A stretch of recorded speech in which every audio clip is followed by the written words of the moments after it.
শুরুতেই জানাবো আমাদের হাতে থাকা সর্বশেষ আন্তর্জাতিক সংবাদের শিরোনাম। ইরানের হামলার জবাব কিভাবে দেবে ইসরায়েল, জানালো যুক্তরাষ্ট্র। আরও জানাবো ইসরায়েলে ভয়াবহ ড্রোন হামলা, হিজবুল্লাহর আহত 18। এবারে জানাবো 2 কমান্ডার সহ 3 হিজবুল্লাহ সদস্য হত্যার দাবি ইসরায়েলের। এবারে জানাবো মুসলিম প্রধান দেশ হয়েও ইসরায়েলের পাশে কেন জর্ডান। সর্বশেষ জানাবো এরদোগানের সঙ্গে দেখা করতে তুরস্কে যাচ্ছেন হামাস নেতা হানিয়া। এতক্ষণ শুনছিলেন আমাদের হাতে থাকা সর্বশেষ আন্তর্জাতিক সংবাদের শিরোনাম, এবারে বিস্তারিত। তবে তার আগে কমেন্ট করে জানিয়ে দিন ভিডিও সম্পর্কে আপনার মূল্যবান মতামত। আরও জানিয়ে দিন ভিডিওটি কোথা থেকে দেখছেন বা কোন জেলা থেকে দেখছেন। ইরানের হামলার জবাব কিভাবে দেবে ইসরায়েল, জানালো যুক্তরাষ্ট্র। তেহরানের হামলায় তেমন কোনো ক্ষতি হয়নি ইসরায়েলের, সেক্ষেত্রে প্রতিক্রিয়া দেখানোর ক্ষেত্রে তুলনামূলকভাবে কম আগ্রাসী মনোভাব দেখাবে তারা বলে জানিয়েছে যুক্তরাষ্ট্র। মঙ্গলবার গোয়েন্দা সূত্রের বরাত দিয়ে মার্কিন প্রশাসনের 4 সিনিয়র কর্মকর্তা এই তথ্য দিয়েছেন। খবর CNN ও টাইমস অফ ইসরায়েলের। প্রতিবেদনে বলা হয়েছে যুক্তরাষ্ট্রের গোয়েন্দা সংস্থাগুলোর তথ্য অনুযায়ী ইরানের ভূখণ্ডে ছোট ও সীমিত আকারে হামলা চালানোর চিন্তা ভাবনা করেছে ইসরায়েল। দেশটি মনে করছে ইরানের হামলার পরিপ্রেক্ষিতে তাদের এক ধরনের সামরিক শক্তি প্রয়োগ করেই জবাব দেওয়া দরকার। বাইডেন প্রশাসনের ওই প্রশাসনিক কর্মকর্তা বলেছেন, নিজেদের পরিকল্পনা কি এবং সেটি কখন ঘটতে যাচ্ছে সে বিষয়ে দাপ্তরিকভাবে যুক্তরাষ্ট্রকে এখনও কোনো সতর্কবার্তা দেয়নি ইসরায়েল। সঙ্গে তারা যোগ করেন, তবে আমরা আশা করব তারা আমাদের এক ধরনের সতর্কবার্তা দেবে যাতে আমাদের সেনাদের সুরক্ষায় আমরা প্রস্তুত থাকি। এটি শুধু সামরিক বিষয় নয়, বরং পুরো অঞ্চলে আমাদের কূটনৈতিক মিশনের জন্য জরুরি। ইসরায়েলের ড্রোন হামলা, হিজবুল্লাহর আহত 18। ইসরায়েলের একটি কমিউনিটি সেন্টারে সশস্ত্র গোষ্ঠী হিজবুল্লাহর চালানো ড্রোন হামলায় অন্তত 18 জন আহত হয়েছেন। তাদের মধ্যে একজনের অবস্থা আশঙ্কাজনক। লেবানন থেকে ইসরায়েলের উত্তর সীমান্তের আরব আল আরামসি গ্রামে এ হামলা চালায় হিজবুল্লাহ। এ হামলার দায় স্বীকার করে হিজবুল্লাহ বলেছে, মাত্র একদিন আগেই লেবাননের দক্ষিণ অঞ্চলে ইসরায়েলের হামলায় 2 কমান্ডার সহ 3 সদস্য নিহত হওয়ার প্রতিশোধ হিসেবে এ হামলা চালানো হয়েছে। লক্ষ্যবস্তু ছিল ইসরায়েলি সেনাবাহিনী ব্যবহার করে এমন একটি ভবন। হামলায় ক্ষেপণাস্ত্র ও বিস্ফোরক ভর্তি ড্রোন ব্যবহার করা হয়েছে। সামাজিক যোগাযোগ মাধ্যমে ছড়িয়ে পড়া ভিডিও ফুটেজে দেখা গেছে বিস্ফোরক ভর্তি ড্রোন কমিউনিটি সেন্টারের উপর পরে বিস্ফোরিত হয়েছে। হামলার বিষয়ে ইসরায়েলের প্রতিরক্ষা বাহিনী IDF জানিয়েছে, সীমান্তের বসতিতে বেশ কয়েকটি আঘাত এসেছে। আর তাদের সংবাদ মাধ্যমের খবরে বলা হয়েছে আক্রান্ত কমিউনিটি সেন্টারের কাছে একটি গাড়িতেও হামলা হয়েছে। তবে এ হামলায় আহতের বিষয়ে তাৎক্ষণিকভাবে তারা কোনো তথ্য দেয়নি।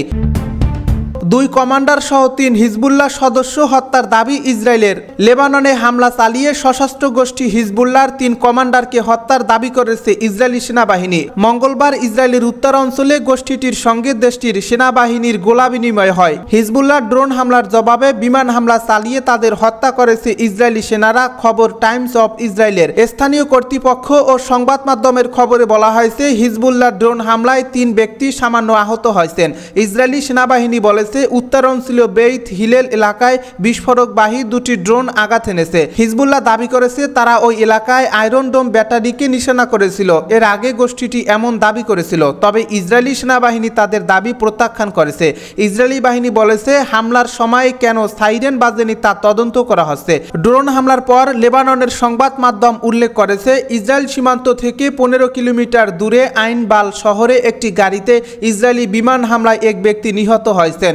ইসরায়েলি সেনাবাহিনী পরে নিশ্চিত করেছে বিমান হামলার কথা। তারা বলেছে হিজবুল্লাহর উপকূলীয় এলাকার এক কমান্ডারকে লক্ষ্য করে এই হামলা চালানো হয়েছে এবং তাকে হত্যা করা হয়েছে। নিহত কমান্ডারের নাম ইসমাইল উইসেফ বাস। তিনি একজন ব্রিগেডিয়ার কমান্ডারের পদমর্যাদার এবং হিজবুল্লাহর সামরিক শাখার সিনিয়র ও প্রবীণ কর্মকর্তা। এর কয়েক ঘন্টা পরে লেবাননের গণমাধ্যমে সেহাবিয়েহ শহরে একটি গাড়িতে আরেকটি ড্রোন হামলা চালিয়ে হিজবুল্লাহর 2 সদস্যকে হত্যা করার খবর জানানো হয়। মুসলিম প্রধান দেশ হয়েও ইসরায়েলের পাশে কেন জর্ডান। ইরানের সাথে ইসরায়েলের সংঘাত ঘিরে মুসলিম সংখ্যাগরিষ্ঠ আরব দেশ জর্ডানের ভূমিকা নিয়ে সম্প্রতি বেশ কৌতূহল তৈরি হয়েছে। ইরানের ড্রোন ও ক্ষেপণাস্ত্র থেকে ইসরায়েলকে রক্ষা করার জন্য আমেরিকা ও ব্রিটেনের পাশাপাশি বেশ কার্যকরী ভূমিকা রেখেছে জর্ডান। যদিও এক বিবৃতিতে জর্ডানের বাদশাহ দ্বিতীয় আবদুল্লাহ বলেছেন তারা নিজের দেশকে রক্ষার অংশ হিসেবে ইরানের ড্রোন ভূপাতিত করেছে, ইসরায়েলকে সাহায্য করার জন্য নয়। জর্ডানের এই বিবৃতিকে ভারসাম্য রক্ষার কৌশল হিসেবে দেখা হচ্ছে। কোনো পর্যবেক্ষক বলছেন হামাস, ইরান ও ইসরায়েলের মধ্যে যে সংঘাত চলছে সেখানে ক্রস ফায়ারে পড়তেছে না জর্ডান। একথা ঠিক যে জর্ডানের রাজতন্ত্রের সাথে পশ্চিমা বিশ্বের ভালো সম্পর্ক রয়েছে। গত 25 বছর যাবৎ জর্ডানের বাদশা রয়েছেন দ্বিতীয় আবদুল্লাহ। পর্দার আড়ালে জর্ডানের সাথে ইসরায়েলের সম্পর্ক একেবারে খারাপ নয়। সামাজিক যোগাযোগ মাধ্যম এক্সে দেওয়া পোস্টে ইন্টারন্যাশনাল ইনস্টিটিউট অফ স্ট্র্যাটেজিক স্টাডিজের গবেষক এমিলি হোকাইম লিখেছেন, জর্ডান প্রমাণ করতে চেয়েছে তারা আমেরিকা এবং ইসরায়েলের ভালো সহযোগী, কিন্তু এ বিষয়টি নেতানিয়াহুর কাছ থেকে আশা করবেন না। গাজায় হামলা বন্ধ এবং পশ্চিম তীর ও জেরুজালেমের উস্কানি বন্ধ করার জন্য আম্মানের আহ্বানের সাড়া দেবে না। এরদোগানের সঙ্গে দেখা করতে তুরস্কে যাচ্ছেন হামাস নেতা হানিয়া। তুরস্কের প্রেসিডেন্ট রিসেপ তাইয়প এরদোগানের সঙ্গে দেখা করতে দেশটিতে সফরে যাচ্ছেন হামাসের রাজনৈতিক ব্যুরোর নেতা ইসমাইল হানিয়া।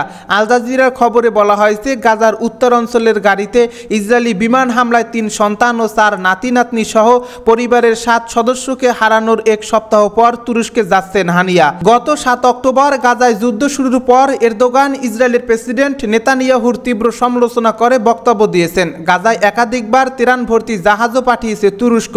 হামাস নেতা ইসমাইল হানিয়ার সঙ্গে বৈঠকের বিষয়টি নিশ্চিত করে এরদোগান বলেছেন, আমি শুক্রবার ফিলিস্তিনের নেতাকে স্বাগত জানাবো। বেশ কয়েকটি বিষয় নিয়ে আলোচনা করব আমরা। ইসরায়েলে হামলার জেরে ইরানের উপর আরও নিষেধাজ্ঞা আরোপের উদ্যোগ নিয়েছে যুক্তরাষ্ট্র এবং ইউরোপীয় ইউনিয়ন। এ বিষয়ে আগামী কয়েকদিনের মধ্যে পদক্ষেপ নেওয়া হবে বলে জানিয়েছেন মার্কিন ট্রেজারি সেক্রেটারি জ্যানেট ইয়েলেন। আর ইউ পররাষ্ট্রনীতির প্রধান জোসেফ বোরেল বলেছেন, বিষয়টি নিয়ে কাজ করছে তাদের জোট। গত শনিবার ইসরায়েলকে লক্ষ্য করে 3 শতাধিক ড্রোন ও ক্ষেপণাস্ত্র ছুড়ে নজিরবিহীন হামলা চালায় ইরান। সম্প্রতি সিরিয়ার রাজধানী দামেস্ক ইরানি কনসুলেটে হামলা চালিয়ে 13 জনকে হত্যার প্রতিক্রিয়ায় এই পদক্ষেপ নেওয়া হয়েছে বলে জানিয়েছে তেহরান। ইসরায়েল এখন পর্যন্ত ইরানের এই হামলার প্রতিশোধ নেওয়ার ব্যাপারে আনুষ্ঠানিকভাবে কিছু বলেনি, তবে তেহরানের ক্ষেপণাস্ত্র কর্মসূচিতে নিষেধাজ্ঞা আরোপের জন্য মিত্র 32 দেশকে অনুরোধ জানিয়েছে তারা। গত বছরের অক্টোবরে ইরানের ক্ষেপণাস্ত্র কর্মসূচির উপর জাতিসংঘের নিষেধাজ্ঞার মেয়াদ শেষ হয়েছে। দেশটির পারমাণবিক কর্মসূচিকে সীমিত করার জন্য যে বিস্তৃত চুক্তি হয়েছিল তার সাথে সম্পর্কিত ছিল এই নিষেধাজ্ঞাগুলো। তবে যুক্তরাষ্ট্র, ইইউ এবং যুক্তরাজ্য সহ বেশ কয়েকটি দেশ ইরানের বিরুদ্ধে পূর্বের নিষেধাজ্ঞা বজায় রেখেছে এবং নতুন কিছু নিষেধাজ্ঞা যুক্ত করেছে। গত মঙ্গলবার মার্কিন ট্রেজারি সেক্রেটারি ইয়েলেন বলেছেন, আমি আশাবাদী আগামী দিনগুলোতে আমরা ইরানের বিরুদ্ধে আরও নিষেধাজ্ঞা আরোপ করব। আমরা নিষেধাজ্ঞা টুলসগুলো প্রাক নিরীক্ষণ করি, কিন্তু ইরানের সন্ত্রাসী অর্থায়ন ব্যাহত করার সব উপায়েই আলোচনা টেবিলে থাকবে। ইরানের তেল রপ্তানি একটি সম্ভাব্য ক্ষেত্র যা আমরা খতিয়ে দেখতে পারি। ইরান কিছু তেল রপ্তানি করেছে, সেখানেও আমরা কিছু পদক্ষেপ নিতে পারি।